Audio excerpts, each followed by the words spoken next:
Καλησπέρα φίλοι μου. Σήμερα θα παρακολουθήσετε ένα καλοκαιρινό ψάρεμα και ξεκινάμε με μια πολύ εντυπωσιακή μακρινή βολή σε έναν ωραίο σαργό. Μια μικρή ούγκαινα είναι κρυμμένη κάτω από τα βράχια. Το ψάρι έχει ξαναχτυπηθεί, είναι ταλαιπωρημένο. Το μέγεθος του είναι μικρό. Μην χτυπάτε τέτοια μεγέθη. Μια βουτιά μέσα στις φυκιάδες για να πάρω θέση για κανένα καρτέρι, μήπως έχει μείνει καμία συναγρίδα, αν και το θερμοκλινές έχει αλλάξει πάρα πολύ και τα ψάρια έχουν βαθύνει αρκετά. Προς έκπληξή μου, ένα μικρό χταπόδι. Δεν θα το πάρω, θα παίξω λίγο μαζί του.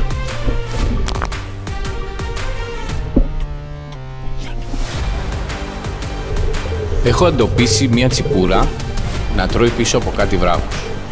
Το ψάρι δεν με έχει αντιληφθεί. Θα προσπαθήσω αθόρυβα με ένα συρτό να το προσεγγίσω. Θα μου δώσει μέτρα. Όμως δεν θα καταφέρω να το πάρω.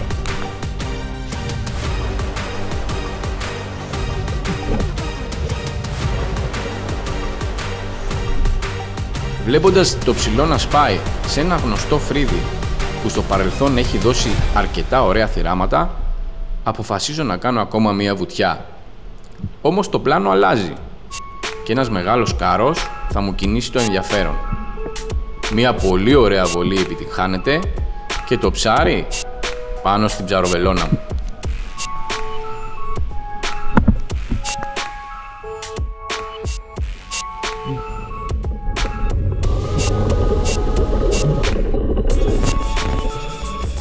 Ένας σικιός μεσαίου μεγέθους γίνεται αντιληπτός.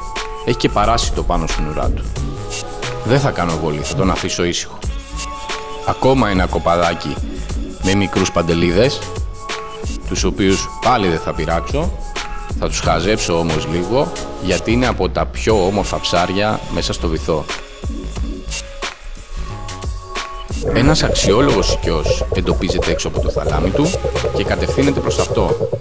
Κρατάω όμως το μεγάλο όπλο και η βολή πρέπει να είναι μακρινή. Δυστυχώς δεν θα τα καταφέρω.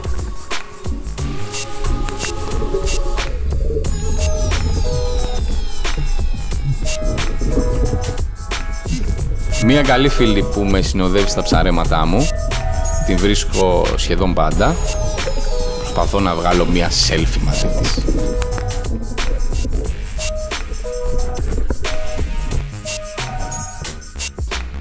Ένα φάντασμα της ρηχής ζώνης, μία μεγάλη τσιπούρα.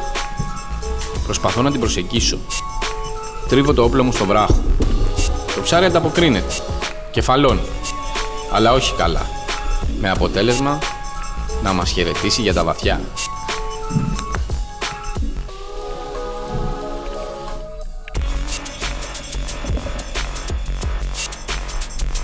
Εδώ όμως ο βυθός είναι με το μέρος μας. Τα βράχια κρύβουν τη σκιά μου.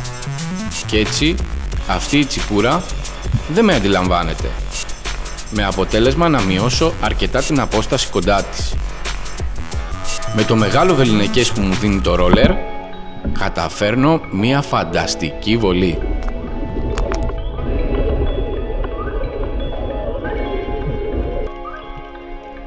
Εδώ μία αρκετά μεγάλη ούγκαινα θα έρθει στην ευθεία του όπλου. Όμως έχω ξεχάσει την ασφάλεια. Δυστυχώς.